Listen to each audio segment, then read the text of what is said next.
Merhaba arkadaşlar, Şahangiller kanalına hoş Hadi. geldiniz. Evet arkadaşlar, kanalımıza hoş geldiniz ama bu seferki açılışımız. Bu arada da şimdi bizim videolarımızı hep İlker çekiyor biliyorsunuz ama şimdi telefonla çekiyoruz. Burada nereye bakacağız? Şuraya Ben bak. de onu Buraya arıyorum, baktığım biliyor zaman musun? şaşı gibi oluyorum. Buraya baktığım zaman da öyle oraya bakarak da konuşmak Kamera bir şey oluyor. şurası mı? Aynen, kamera burası. Ha, tamam. Yok şu. Hayır, bir dakika, şurada Ha, şurası. işte. Şuraya bakarak konuşunca tam oluyor ama oraya da bakarak konuşmuyorum. Neyse. Velhasıl kelam arkadaşlar. Maalesef biz de korona olduk. Bizi de buldu. Çok kaçtık. Çok kaçtık. İnanın çok kaçtık. Bizi görmesin diye her şeyi yaptık ama nasıl olduğunu bilmiyoruz. Korona bizi de vurdu. Valla nereden kaptığımızı da bilmiyoruz yani. Şöyle biz çok dışarıya çıkan, ya çok değil, doğru düzgün dışarıya hiç çıkmayan şeyi. Sadece ben mesela Gönül'le beraber haftada 2 gün spora gidiyoruz ama sporda da işte böyle bütün işte önlemlerimizi alıyoruz. Dışarıda önlemlerimizi alıyoruz. Spor yaparken yapacağımız aletlerin hepsi temizleniyor zaten. Ondan sonra işte orada her şey dezenfekte ediliyor. Arabamızı dezenfekte ediyoruz, geliyoruz Ya falan. evet, şimdi sadece orası da değil. Bence ilk hani koronanın çıktığı dönem Mart ayındaki kadar hani hem panik değiliz, tedirginlik var ama o kadar değil yani. O zaman işte poşetler geliyordu, poşetleri dezenfekte ediyorduk, Tabii, içeri girerken tabii. O zaman üstümüzü her çıkarıp şey. yıkanıyorduk. Ya Bir de şey de etkiliyor insanı. Şimdi etrafındaki herkes korona oluyor. He, korona oldu, geçti. Korona oldu, geçti ama bunların içinde evet, tabii kötü geçirenler de tabii. var. Allah bütün korona olanları bizim gibi yani e, biz şu anda çünkü çok iyiyiz. Çok Evet, iyi atlatıyoruz. İnşallah herkes bizim gibi atlatır diyorum. evet. Korona nasıl oldu? İlk başta ya nasıl olduğunu da bilmiyoruz. Ben ilk başta bir hastaydım. Ee, böyle halsizdim. İşte başım ağrıyordu, belim ağrıyordu, sırtım ağrıyordu. Gittim işte bu arada ben bundan önce 2 kere daha korona testi yaptırdım. Korona testi yapıyorum, negatif çıkıyor. Korona testi yapıyorum, negatif çıkıyor. Ondan sonra neyse ben 10 gün boyunca evden hiç çıkmadım. Hep hastayım. İşte böyle işte Nurofen içiyorum 2 tane. Yatıyorum, terliyorum, kalkıyorum, duş alıyorum. Böyle biraz kendime geliyorum böyle bir 2-3 saat. Ondan sonra kötü oluyorum. Gönlüne diyorum ki ya aşkım ya işte grip olduğum zaman hani terleyip duş aldığım zaman iyi olurum. Ondan sonra da öyle gider. Ama tam iyi oluyorsun 1-2 saat sonra geri kötü oluyorsun. Demek ki o ara korona girdi. Test yaptırdık. Negatif çıktı. Demek ki ilk girdiğinde negatif mi çıkıyor onu da bilmiyoruz. Ama ben hani kötü olduğum için zaten hiç evden çıkamadım zaten. Sürekli yatıyordum ben. Storyler zaten o ara hiç story bile atamadım. Sonra Gönül dedi ki ben işte bir haftadır falan yatarken Gönül dedi ki ya aşkım dedi benim başım ağrıyor. Bir de dedi ya dedi, ben dedi grip gibi hissediyorum kendimi. Koku alamıyorum dedi. Koku alamıyorum deyince ben böyle bir döndüm. Ne oluyor dedim. Ondan sonra neyse hemen limon kolonyası aldım. İşte döktüm böyle. Dedim kokla bunu. Kokluyor. Ya diyor koku almıyorum. Ya diyorum saçmalama limon kolonyası diyorum nasıl alamazsın falan. Bunu nasıl alamıyorsun dedim böyle.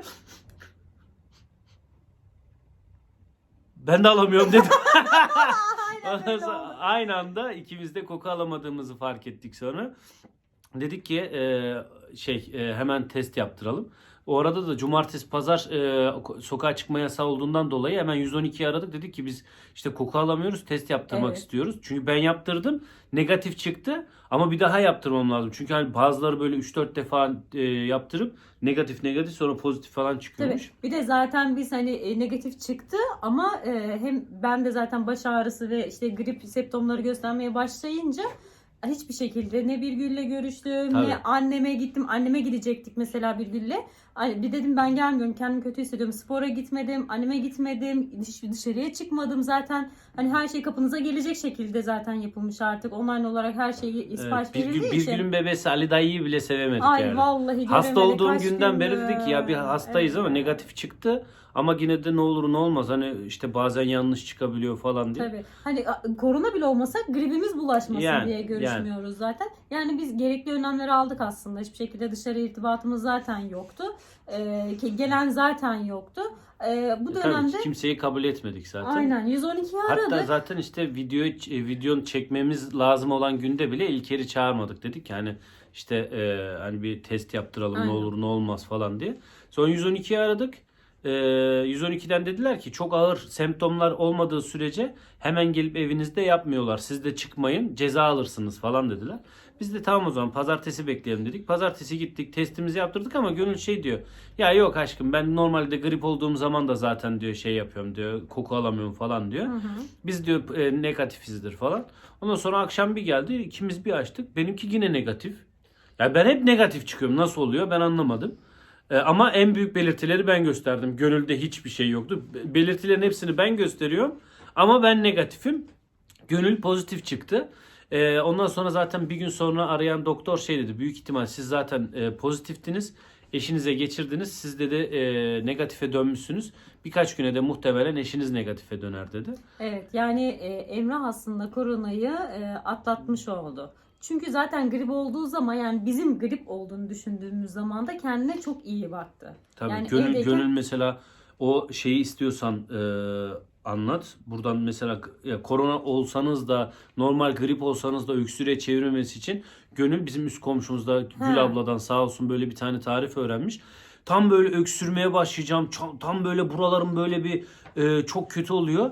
Gönül böyle sütün içine bir karışım yapıyor. Bir içiyorum, Allah pamuk gibi. Normalde, çünkü Emrah normalde her sene böyle bir grip olduğu zaman 1,5-2 ay boyunca böyle ciğerleri sökülesine kadar öksürür. Çok Benim fena grip öksürür. öksürüğe döndüğü zaman çok kötü oluyor. Aynen. Sonra üst komşum balkona çıktı. İşte dedi ki Emrah nasıl, dedim böyle böyle biraz, dedim grip, biz grip olduğunu düşünüyoruz.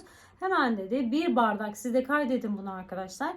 Bir kupa bardak, sıcak değil, ılık sütün içerisine bir çay kaşığı zerdeçal, toz zerdeçal, bir çay kaşığından çok azıcık da az karabiber koyuyorsunuz. Karıştırıyorsunuz arkadaşlar. Bunu içiyorsunuz. Gerçekten inanılmaz. Sıcak değil ama ılık olacak. Ilık süte. Rahatlatıyor. Yani ben de o dönem hani gribe çevirmeye başlayınca ben de korktum öksürük olmasın diye içtim. Hem de bu karışım aynı zamanda da zayıflatıyormuş Gül abla. Bayağı Ya onu tam şey yapmıyoruz ama öksürüğe çevirmemesi Gül ablanın için söylediği zayıflattığını da düşünüyormuş. Yani şimdi buradan zayıflatıyor deyip ondan sonra da herkesi şey yap. ılık olmasının sebebi de şu. Zaten içindekiler çok acı ve tatlı, ya tadı çok kötü o şeyler olduğu için, sıcak olduğu zaman bir yudum aldığınız zaman yudum zor içiliyor. Ilık olduğu zaman en azından büyük büyük yudumlarla içiyorsunuz. 4-5 yudumda bitiriyorsunuz bardağı. O yüzden ılık olsun. Onu kesinlikle için. Bir de işte zaten herkes yazıyor. Kekik yağı aldık işte. Ondan sonra işte Udi bol bol hindi yağı aldı. udi hindi yağı. Ondan Çam sonra kozalağı şurubu aldı. çam kozalağı şurubu. Yani kim ne dese hepsini Vitamin. alıyoruz. Bol bol vitamin, bol bol işte böyle bağışıklık güçlendirici şeyleri içiyoruz. Sarımsaklı, soğanlı, işte bol meyve vesaire. Bunları Evet. biz gerçekten tüketirken de çok dikkatli bir şekilde tüketiyoruz zaten. O yüzden de belki bu kadar rahat geçiriyoruz. Evet. Çok şükür iyiyiz. Ha, bundan sonraki günler nasıl geçer bilmiyoruz. Şu anda bizim karantinadaki 3. günümüz aşkım. 3. günümüz ama bence büyük ihtimal benim zaten hani bitti. Seninki de muhtemelen 1-2 gün kalmıştır. Yani biz yine de karantina bitene kadar hiçbir şekilde Tabii. hiçbir şey yapmayıp ondan Çıkmayacağız. sonra da son gün yine gidip testimizi yaptırıp ona göre hayatımızı, evimizi komple temizletip, arabalarımızı komple temizletip hayatımızı öyle yeniden başlayacağız. Çünkü ne olur ne olmaz. Ya biz koronayken bir yere değmişizdir. Allah korusun işte bir çekim için İlker gelir ya da bir Gül gelir, çocuğu gelir. Evi komple temizletip hayatımıza Dezenfekte öyle edeceğiz. devam edeceğiz. Bu da muhtemelen karantinamızdaki son videomuz olacak. Çünkü İlker olmadığı için biz kendimiz video çekemiyoruz. Karantina sonrasında da inşallah tekrar görüşürüz. Evet. İyi Kaldığımız atlatırsak, yerden böyle devam böyle edeceğiz atlatırsak, inşallah. böyle çünkü böyle iyi gidiyor. Bir de şey tepkileri geliyor işte, biz hani çok mesajlar geliyor. Ya işte story atıyorsunuz, karantinamız çok iyi geçiyor, koronamız bizim çok iyi gidiyor, insanlara işte şey yapmayın falan diye. Ne yapmayı? Yani şey hani yani işte bizimki çok iyi geçiyor, bizimki çok iyi geçiyor diye şey yapmayın. Ondan sonra insanlar da işte demek ki korona bir şey yapmıyormuş. Ondan sonra işte önlemlerini almıyorlar. Öyle bir şey yok arkadaşlar. Yani benim yakın arkadaşlarım da var yoğun bakımda yatan. Ondan sonra korona geçirirken işte böyle Allah korusun vefat eden Tabii. babamın arkadaşları var vefat eden koronadan. Yani hani böyle korona kötü şey bir şey değil yani böyle korona aldık hemen geçiyor falan. Biz şanslılardanız. Yani bizim için bu şekilde geçiyor. Çünkü sonuçta biz bu süreci de sizlerle paylaşarak aslında bir nevi biraz da farkındalık oluşturmaya da çalışıyoruz. Sonuçta herkes de ölecek diye bir şey yok. Şimdi tamam diyorsunuz ki Tamam diyorsunuz ki işte insanları rahata alıştırmayın, önlem almazlar. Ama bir yandan da aşırı bir şekilde korkutmaya da gerek yok arkadaşlar. Bu sefer de insanlar psikolojik olarak çok Evet, kötü oluyorlar psikolojik olarak sonuçta. da insanlar kötü Tabii oluyor ki. bu sefer. Şimdi herkesin semptomları farklı olduğu gibi herkesin bu süreci tamamlama şeyi de farklı oluyor. Biz bu şekilde geçiriyoruz. Bunu sizlerle paylaşıyoruz. İlaç kullanmadan işte kendi yöntemlerimize bakın bu şekilde oluyor. Ha biz böyleyiz diye siz de öyle geçeceksiniz diye bir şey yok. Ama biz şimdi var olanı değiştirip size farklı şekilde mi gösterelim? Evet. Öyle bir şey yok. Ama inşallah keşke herkes bu şekilde geçirse. Biz bu dönemi bitirene kadar belki daha kötü olacağız. Bunu da bilemiyoruz. Evet, o yüzden mesela merak edenler varsa yani bu dönemi nasıl geçirdiğimizi işte sürekli storylerden, Gönül kendi Paylaşıyoruz. Instagram'ından, Aynen. ben kendi Instagram'ından, bilmeyenler varsa Gönül'ün hesabı işte Gonul Sahan 00, benimki de Sahangiller zaten aile hesabı olarak kullandığımız. Oradan sürekli işte bugün şöyle geçiyor, akşam şöyle Aynen. geçti, bugün böyle oldu falan Kullandığım diye. şeyleri. Kullandığı ürünleri de paylaşıyor. Merak edenler Instagram sayfalarımızı da takip edebilir. Evet. Bence açıklayıcı bir video oldu. Söylemek istediğim başka bir şey varsa.